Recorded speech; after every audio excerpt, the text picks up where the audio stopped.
നമസ്കാരം. School bus സുരക്ഷ സംബന്ധിച്ച ഒരു പ്രധാന കാര്യം പറയാൻ വേണ്ടി വന്നതാണ്. നമ്മൾ നിരന്തരമായി കേൾക്കുന്ന വാർത്തയാണ് വാഹനത്തിന് തീപിടിച്ച് ഉണ്ടാകുന്ന അപകടങ്ങൾ. നമ്മളുടെ കുട്ടികൾ സഞ്ചരിക്കുന്ന സ്കൂൾ ബസ്സുകളിൽ അഗ്നിരക്ഷാ ഉപകരണങ്ങൾ നിർബന്ധമാക്കിയിട്ടുണ്ട്.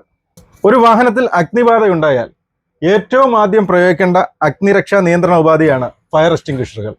അതുകൊണ്ട് തന്നെ ഫയർ എക്സ്റ്റിംഗ്വിഷറുകൾ പെട്ടെന്ന് എടുക്കാവുന്ന രീതിയിൽ വേണം വാഹനത്തിൽ ഘടിപ്പിക്കാൻ. ഇത് മറ്റു ലോക്കുകളോ മറ്റോ ഉപയോഗിച്ച് പൂട്ടിവെക്കാനൊന്നും പാടുള്ളതല്ല.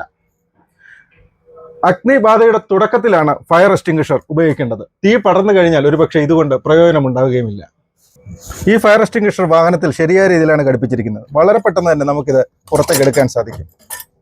വാഹനത്തിൽ ഫയർ എക്സ്റ്റിംഗ്വിഷറുകൾ ഉണ്ടായാൽ മാത്രം പോരാ, അത് കൃത്യമായ കാലയളവിൽ റീഫിൽ ചെയ്തിട്ടുണ്ടോ എന്നുകൂടി ശ്രദ്ധിക്കേണ്ടതായുണ്ട്. ഈ എക്സ്റ്റിംഗ്വിഷറിൽ 21/5/2026 ഇതിൻ്റെ കാലാവധി കഴിഞ്ഞിട്ടുണ്ട്. അതായത് ഇത് പ്രോപ്പറായി റീഫിൽഡ് അല്ല എന്ന് മനസ്സിലാക്കാം. ഇതിനെ ഇൻഡിക്കേറ്റ് ചെയ്യുന്ന ഒരു ഗേജ് കൂടി ഇവിടെ കൊടുത്തിട്ടുണ്ട്. ഇതിപ്പോൾ റെഡിലാണ് വന്ന് നിൽക്കുന്നത്. ഈ ഗേജ് കൃത്യമായി ഗ്രീനിൽ നിന്നാൽ മാത്രമേ ഈ ഫയർ എക്സ്റ്റിംഗ്വിഷർ കാര്യക്ഷമമായി പ്രവർത്തിക്കൂ എന്ന് നമുക്ക് ഉറപ്പുവരുത്താൻ സാധിക്കൂ.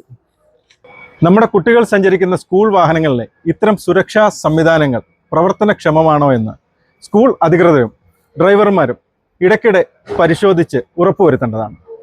സ്കൂൾ വാഹനങ്ങളുടെ സുരക്ഷ സംബന്ധിച്ച പുതിയൊരു വീഡിയോയുമായി വീണ്ടും കാണാം. നന്ദി.